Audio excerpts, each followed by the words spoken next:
Morning all, hope you're well. Shropshire Lad here.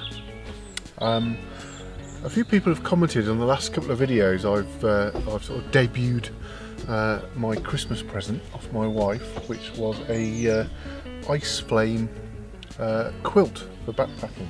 And what I'm going to do is sort of a comparison as best as I can, which its predecessor, which is what I had, a RAB Ascent 500. I've never really had a decent night's sleep in that, and I've tried various things, liners, different mats, clothing, and I thought it was just me. And then the other night I had the quilt. I had a lovely warm night in the lockdown campout. My daughter had the RAB down sleeping bag, and she was cold, so it's not just me, is it? So a couple of people have asked if they can see a bit more detail, so I thought I'd tell you my thoughts and show you. Okay, this is how they come. This is in their normal little packet. That's the quilt, and this is the RAB Ascent 500. Weight wise, the spec on the website claims that the RAB is 1 kilo, 1060 grams. I've got luggage scales here, so they're not going to be the best way of measuring it. But yeah, that's saying 1.1, 1.2, so a little bit over. And if I weigh the Ice Flame quilt again in its bag, I'm getting 600 grams. So it only does 0.6. It doesn't tell you the actual grams, but because it's like half the weight. Pack size, that'll go down a bit more still in a compression sack. So what I tend to do is put everything in a dry bag and squash it down all together. To be fair, so will that. It'll go down a bit more, but still not as much as that. Comfort rating, RAB claim that has got a 0 degree comfort rating. I'm not convinced. And Ice Flame reckon they can get 5 degrees comfort rating, so it's a summer bag, 3 season. Price wise, that if you're going to go outdoors and use your discount card and maybe shop around, £209. I probably paid that for it, if not more, a couple of 3 years ago. That, as it stands today on Aliexpress, today being end of April, £85.70 delivered. Experience with Aliexpress, don't be afraid. It all seems a bit scary because you put your order in and then you never hear a peep, and you wonder if they've run off with your credit card details. But about a week, 10 days later, a little packet just appears on your step. And as far as I know, they're all up and running again now. So I've never had a problem with a purchase from Aliexpress. And I bought Lanshan tents and tools and other stuff like that. So don't worry about that. Forgot to mention, so I'll stick this bit in the middle. It also comes with a proper storage sack. So the idea is that when you're storing it, any down sleeping bag or down product, even a coat, you shouldn't really store it compressed. You store it in this big loose bag, lets it breathe and lets it loft. It gives you an idea when you pop it in there and just let it loft out a bit, is the size of that. So that has lofted out to that just in the bag. That makes quite a difference.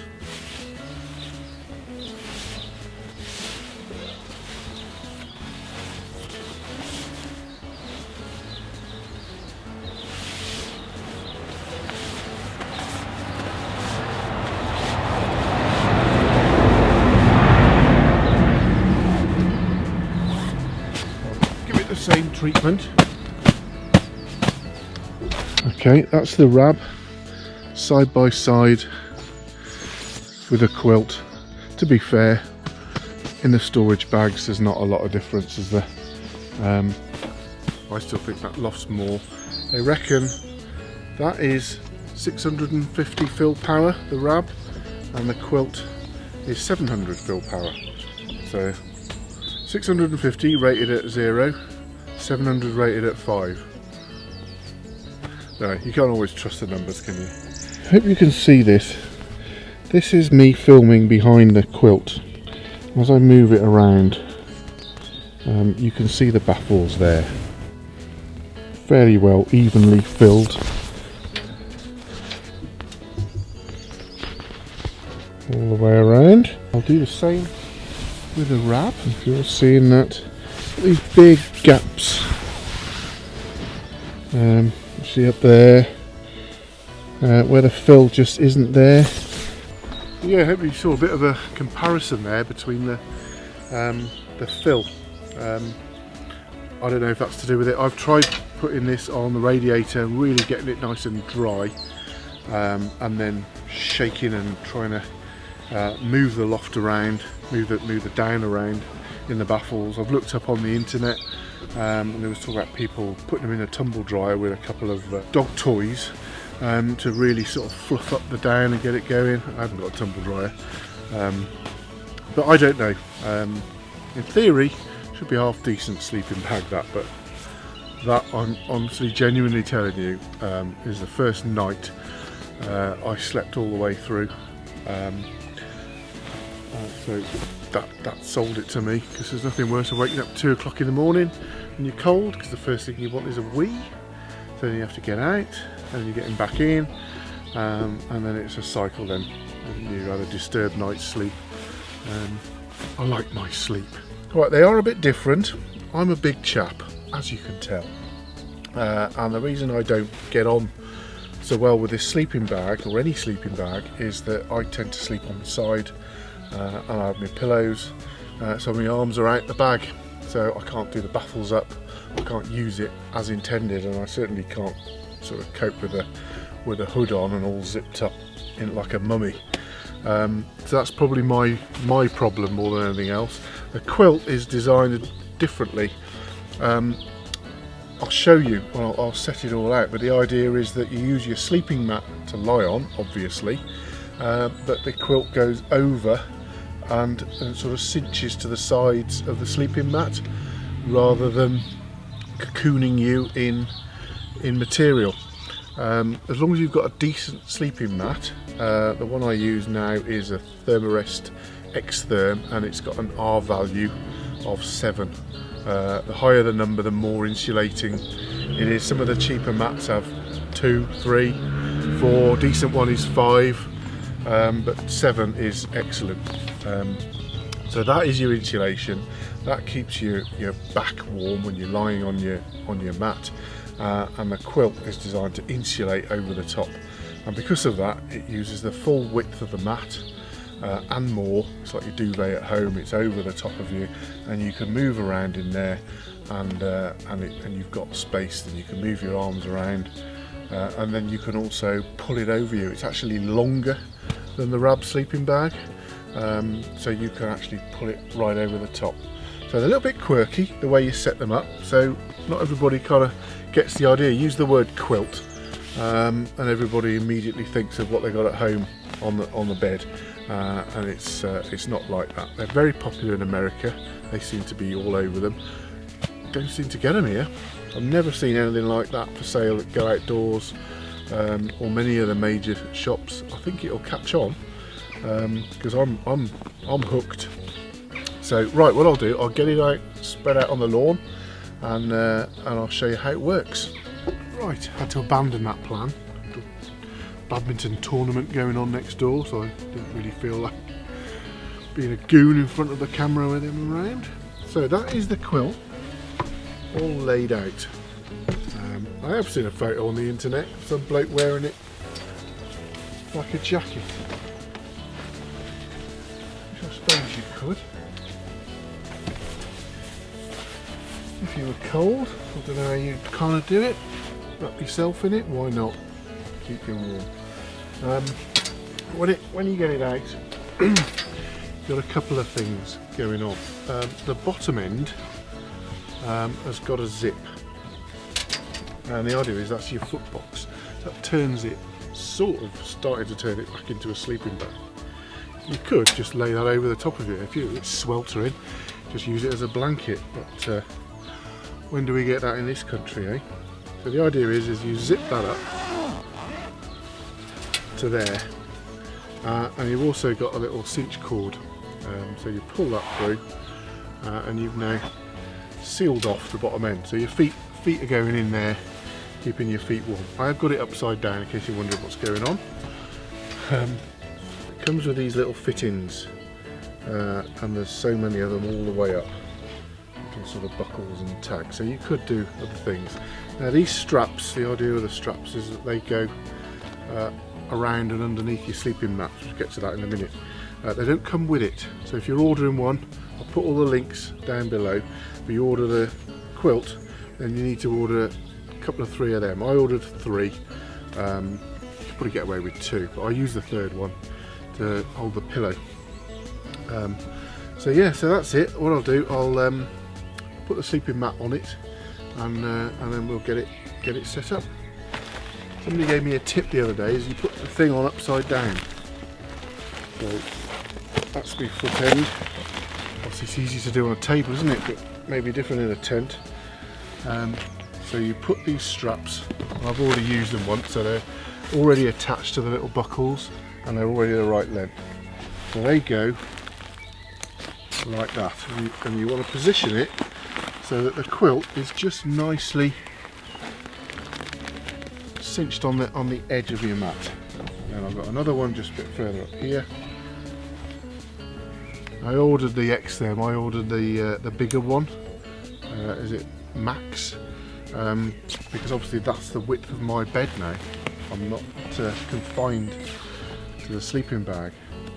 So just sort of cinch them up. You don't want them too tight, otherwise when you're moving around you're in danger of pulling these little tags off. That's a general idea. Obviously that is the way around.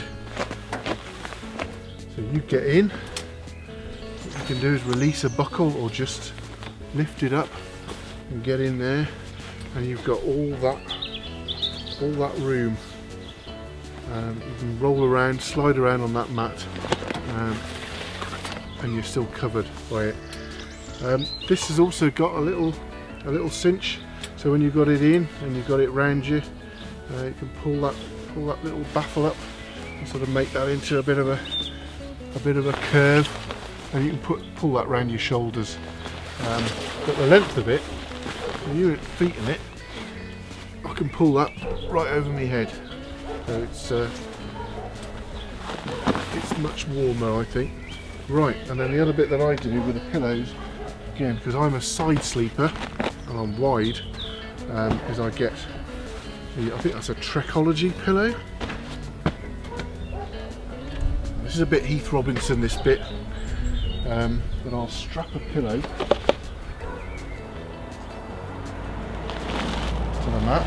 Now, I think I could do with a longer strap, really, because that's a bit tight. I'm not happy about that little mod. But yeah, so I'll strap one pillow to the mat. Obviously, when you get on the mat, you'll probably find you don't want them as hard as that. You tend to let a bit of air out, just to give it a bit of bounce. And then I have the other one which stops sliding around now, because they sort of had a bit of friction on top of that. And then I can lie on my side, it's right up over me, round my neck, look, head on there, and I've got lots of height, which I do like, and I'm as comfy as I am at home. The idea of it, the theory behind all of this, is that the back, when you're lying on your down sleeping bag, you compress all the feathers, and there's no insulation then, so you're not actually benefiting from all that fill that's underneath you. You are totally relying on the mat for that.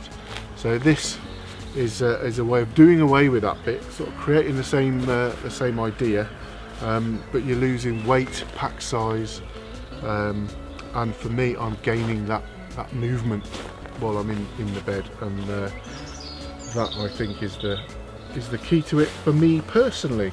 Now, if you are going to order one of these, there are 3 models. IF519 is the lighter one. 516 is this one, which is the 700 fill power. There is another one which is a few grams more and about 30 quid more, which has got a zip down there, so you can unzip the foot baffle. I have no idea why you'd want to do that. Somebody explain that to me.